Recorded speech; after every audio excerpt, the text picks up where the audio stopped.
नमस्ते दोस्तों, मैं हूँ गुड़िया और आप सबका स्वागत है एक सफल प्रयास में। आज हम बाबा नागार्जुन द्वारा रचित एक अद्भुत कविता सुनेंगे जिसका शीर्षक है बादल को घिरते देखा है, जिसमें उन्होंने हिमालय के मनोरम प्राकृतिक दृश्यों, मानसरोवर झील, बर्फानी घाटियों और वहाँ के सौंदर्य का सजीव चित्रण किया है। तो आइए कविता सुनते हैं। अमल धवल गिरि के शिखरों पर बादल को घिरते देखा है, छोटे छोटे मोती जैसे उसके शीतल तुहीन कणों को मानसरोवर के उन स्वर्णिम कमलों पर गिरते देखा है,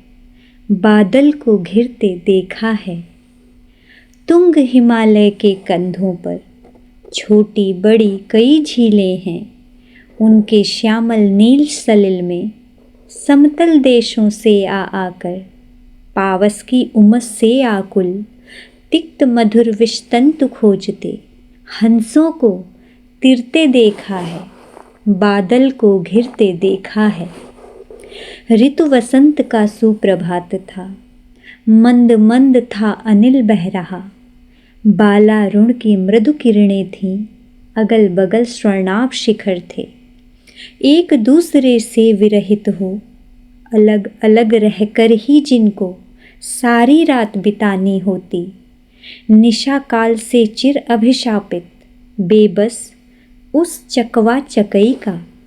बंद हुआ क्रंदन, फिर उनमें उस महान सरोवर के तीरे शैवालों की हरी दरी पर प्रणय कलह छिड़ते देखा है, बादल को घिरते देखा है। दुर्गम बर्फानी घाटी में शत सहस्त्र फुट ऊंचाई पर अलख नाभि से उठने वाले निज के ही उन्मादक परिमल के पीछे धावित हो होकर तरल तरुण कस्तूरी मृग को अपने पर चिढ़ते देखा है, बादल को घिरते देखा है। कहाँ गए धनपति कुबेर वह, कहाँ गई उसकी वह अलका, नहीं ठिकाना कालिदास के व्योम प्रवाही गंगा जल का। ढूंढा बहुत किंतु लगा क्या, मेघदूत का पता कहीं पर, कौन बताए वह छाया में बरस पड़ा होगा न यहीं पर। जाने दो वह कवि कल्पित था, मैंने तो भीषण जाड़ों में नभचुंबी कैलाश शीर्ष पर महामेघ को झंझानिल से गरज गरज भिड़ते देखा है, बादल को घिरते देखा है। शत शत निर्झर निर्झर निकल मुखरित देवदारू कानन में शोणित धवल भोजपत्रों से छाई हुई कुटी के भीतर रंग बिरंगे और सुगंधित फूलों से कुंतल को साजे, इंद्रनील की माला डाले शंख सरीखे सुघड़ गलों में,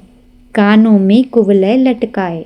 शतदल लाल कमल वेणी में, रजत रचित मणिखचित कला में पान पात्र द्राक्षाव सौपूरित रखे सामने अपने अपने,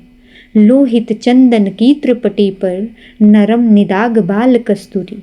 मृग छालों पर पलथी मारे मदिरारुण आँखों वाले उन उन्मद किन्नर किन्नरियों की मृदुल मनोरम अंगुलियों को वंशी पर फिरते देखा है, बादल को घिरते देखा है।